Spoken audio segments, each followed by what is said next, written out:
Project says 100 million, 100 million. It is up to the implementing office actually. See to it that that project is done properly.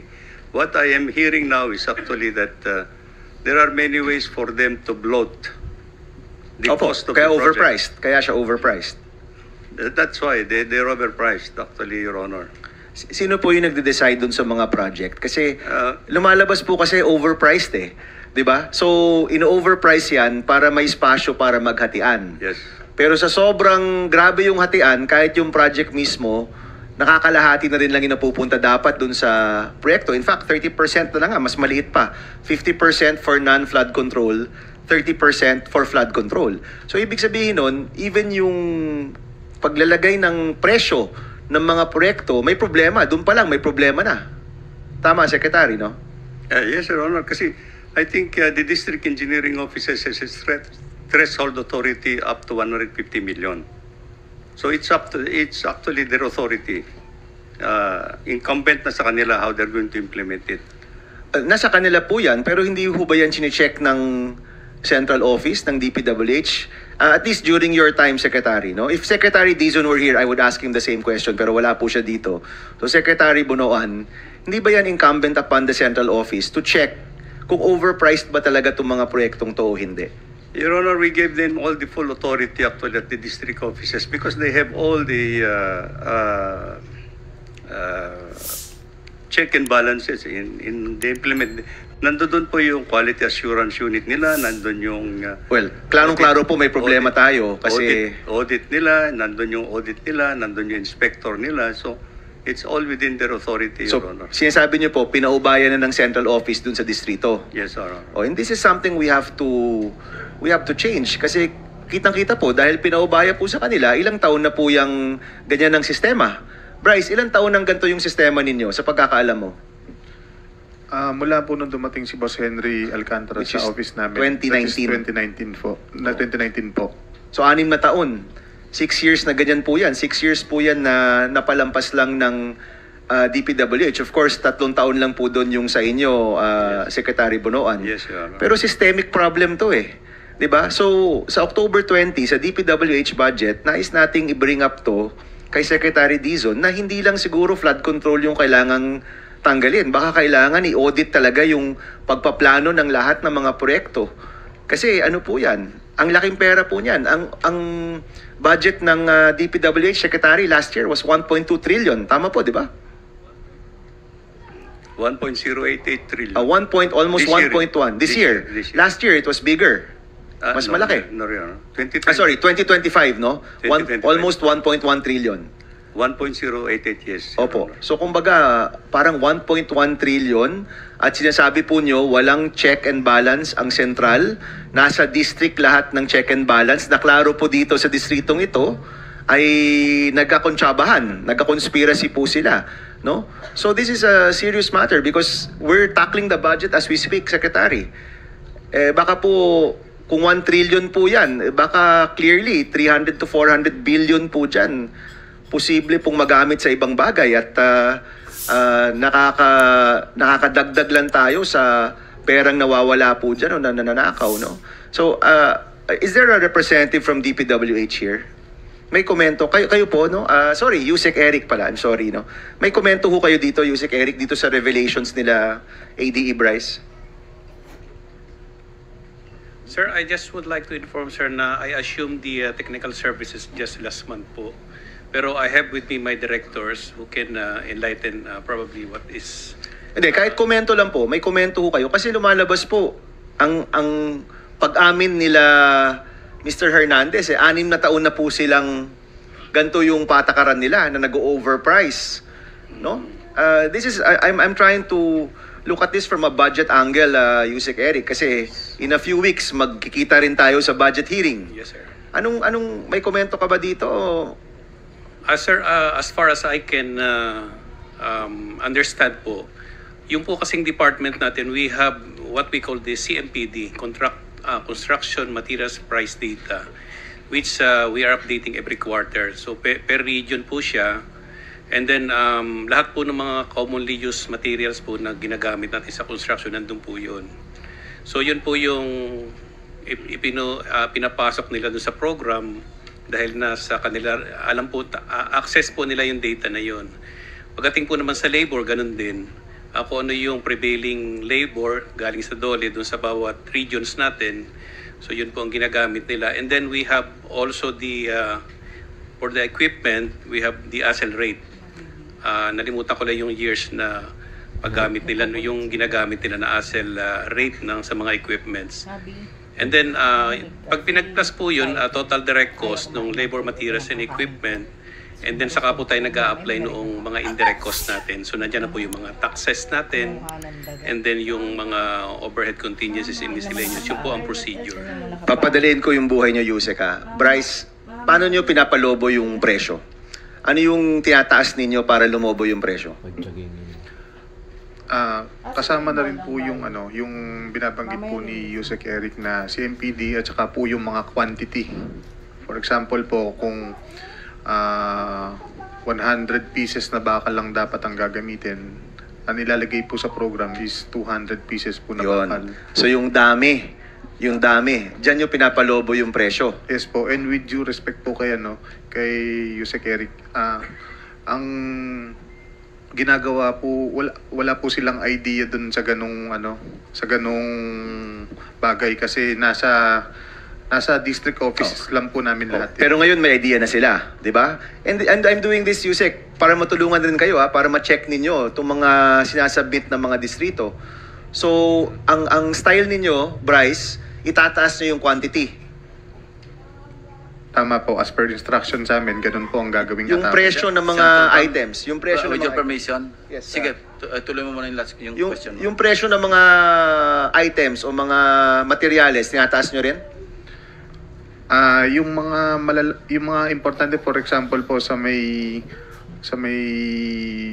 flood control, yung sheet pile po, hindi po totoo ang nagiging canvas diyan. Meaning? For example po, ang presyo lang talaga niya is 30 pesos per kilo. May mga ibang bagay po na pinapakarga sa amin dyan. For example, lalagyan po natin yan yung hauling fee. So, yung 30 pesos po magiging 40 pesos per kilo. Napakalaking po yun, adjustment po yun sa presyo ng materyales, Your Honor. So bawat materyales, maghahanap kayo ng paraan para mataas yung presyo sa quantity o dun sa presyo mismo ng mga items. Tama po, Your Honor. Itataas nyo yan para may porsyentuhan, pero at the end, kulang pa rin yun para sa proyekto. Tama po. So tinaas nyo na nga, tapos sinabstandard pa. Your Honor, actually hindi po siya substandard, bali under design po. Kasi ang ginagawa po natin, ino-over-design po natin yung plano, then ang susundin lang po natin is yung safe na design lang. So as per design po, under design po siya. Actually, mali po yung term ko na substandard kanina. Let me correct it. Maraming salamat. Interjection, no? Hindi ko lang ma-reconcile kasi, and this is addressed to Secretary Bonoan and maybe Yusek Cabral, no? Kasi sa statement ni Yusek Bernardo, NEP pa lang, meron ng advance eh. Diba sinasabi niya ito sa paragraph 10, noong 2023, ang kabuuan ng mga proyekto na ibaba ni Yusek Bernardo, ni Alcantara, sa aking District Engineering Office ay mahalagang 710 million. Mula sa halagang ito, 450 ang pumasok sa National Expenditure Program o NEP. 260 naman sa GAA. Pagkatapos nagkaroon ng insertions, ang kasunduan ay 25% ang para sa proponent. May advance payment ito na 5 to 15% na kalimitang hinihingi ni Yusek Bernardo kapag ganap na ang NEP. So, I'm just wondering, did you have knowledge that the downloading of infra projects, at least sa Bulacan, nangyayari nasa NEP pa lang? How could that happen? Or paano makakakuha ng 5 to 15% na National Expenditure Program pa lamang? Hindi ko na ma-reconcile sa mga computation nila na meron ng nakafactory na ba yung 5 to 15% sa NEP pa lang? May halaga na yun, di ba, sa budget? Please. Your Honor, I would not know actually the arrangements that are being made actually. He was your USEC eh. USEC for operations. Yeah, Your Honor, but I think in the NEP is just the listing of the projects. Budget proposal. Budget proposal, Your Honor. So, that's So, all. paano nakapag-insert yung mga legislators sa budget proposal pa lamang? Eh, wala pa sa authorization phase, ika nga, or legislation phase. Yes, That's Your the Honor. domain of the executive. So, paano nakakapag nakikialam na yung mga legislators sa insertion? And sinong responsible dito? Planning. Your Honor, I think this is what we want to clarify actually. Please. In the preparation of the national expenditure proposal in the NEP, I think we consolidate all the requests and proposals. For example, in the Senate, there is a leadership fund that is being earmarked for senators. Leadership fund. Leadership fund. Kindly elaborate. We call it leadership fund. In order that if there are actually priority projects that may be requested by members of the Senate, this is where we are going to include it into the national expenditure program. Your Honor. Teka, hindi ko makuha. Kasi yung NEP, itatransmit sa Congress, lower house, and then eventually, pagka House Gov, akin sa Senate. Yes. Eh bakit sa National Expenditure Program, meron agad insertions? That I cannot really understand for the life of me, no? Well, we don't really call it insertion, Your Honor. We call it consolidation for the time being, because this is actually when we put it into the NEP, this is actually the President's program. This is the President's program. President's budget. President's budget. President's budget. So this is consolidating all the requests from all sectors, like in the Senate, Congress, and everything, Your Honor. So this is where the list of projects are all incorporated into the NEP. Who vets this? Sino nagbe-vet? The vetting actually is with the planning service, so that it will be consistent with the projects that are being included are consistent with the development program of the government, Your Honor. Fast forward, paano kung natin i-reconcile sa mga costing nila? NEP pa lang, very premature, hindi pa ito GAA. That's what I don't understand, Your Honor. I cannot also understand.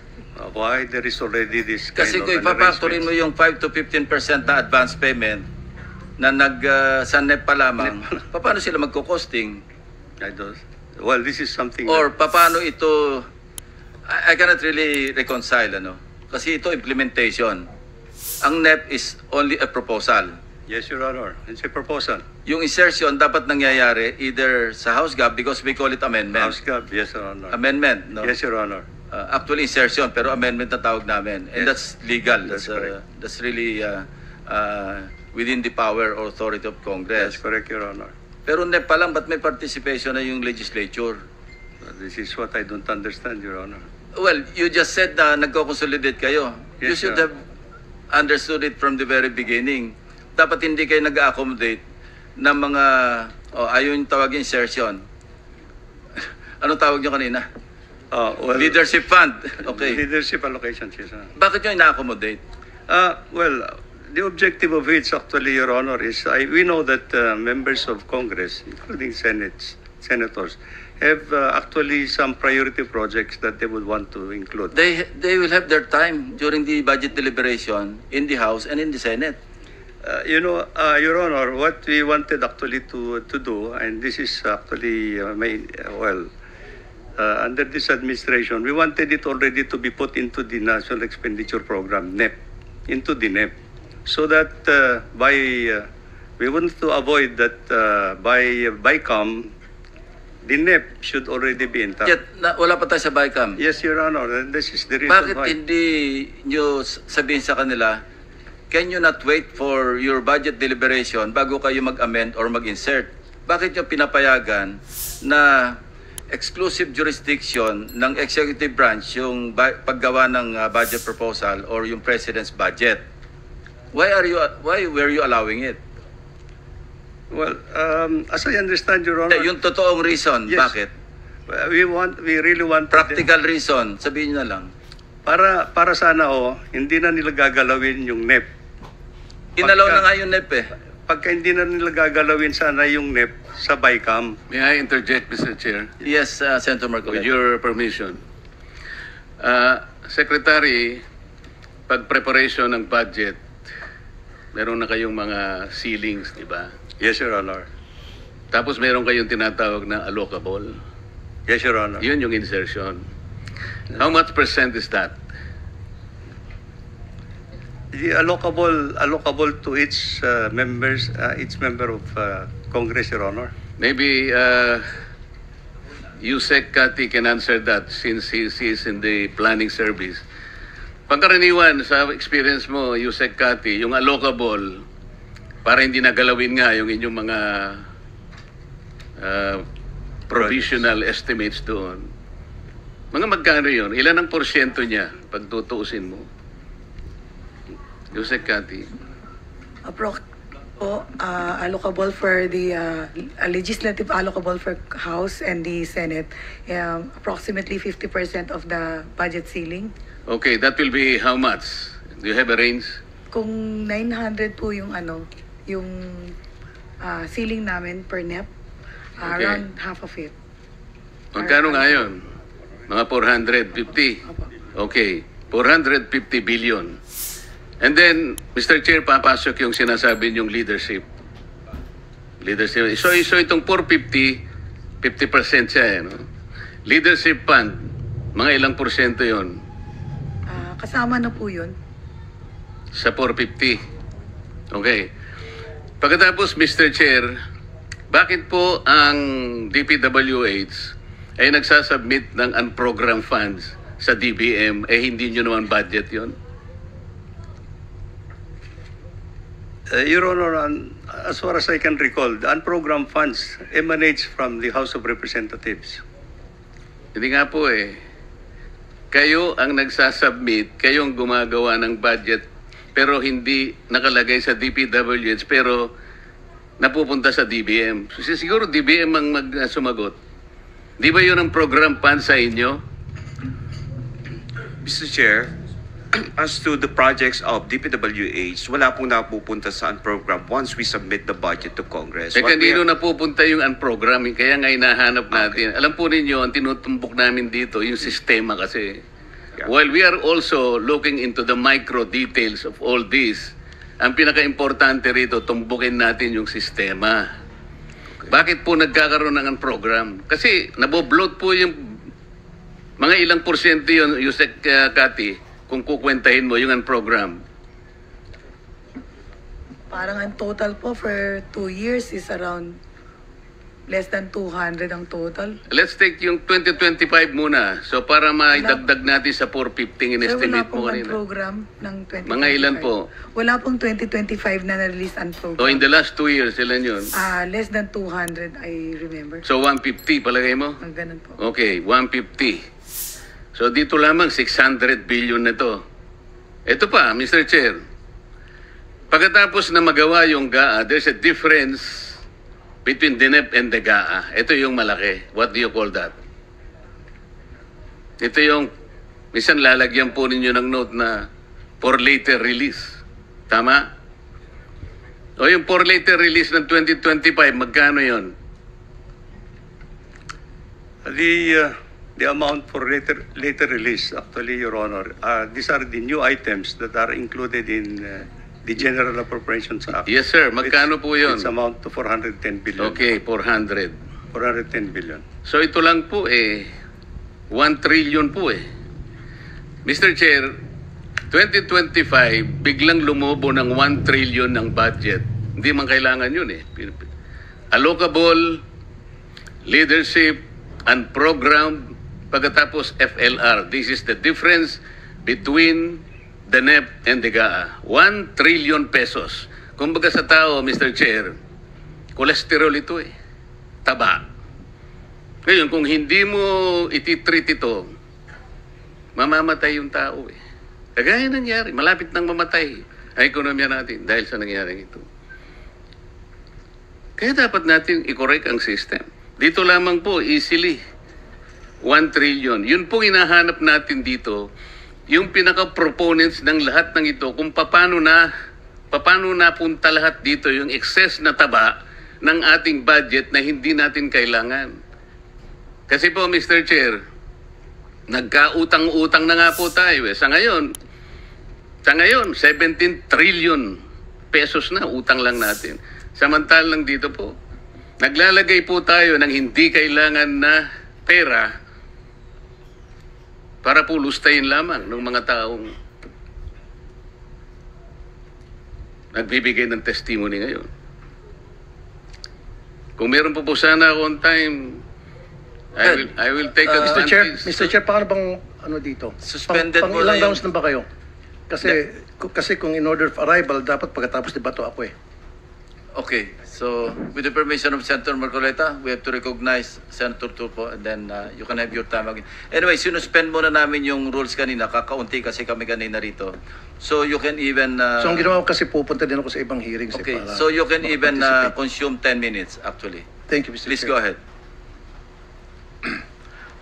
Kay Bryce Hernandez, magkano yung pinakamalaking winnings mo sa casino?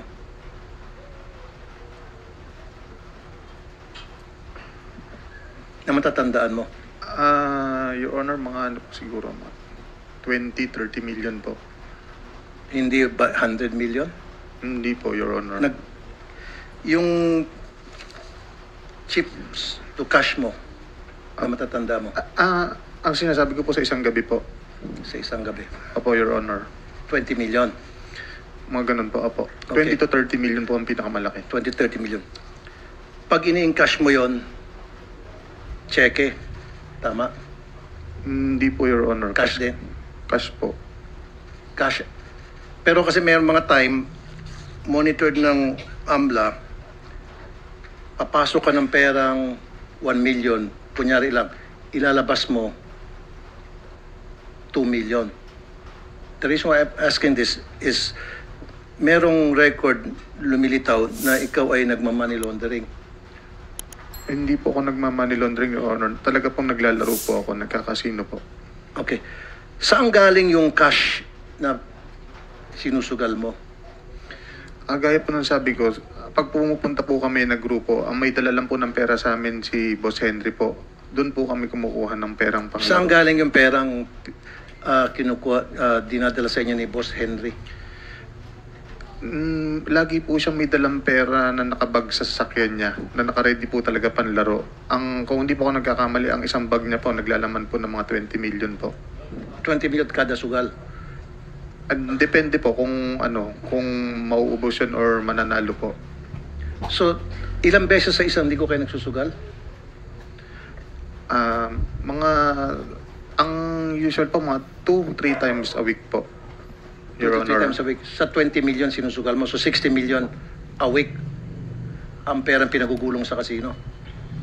Yun po yung dala lang po ni Boss Henry yun. So, si Henry nagbibigay sa iyo ng pera para isugal mo lang. Actually, hindi naman po sa akin lang. Sa amin po lahat na grupo po na nagpupunta sa casino. Siya po lang may dalang pera. Doon po siya nagbibigay ng pera para panlaro po.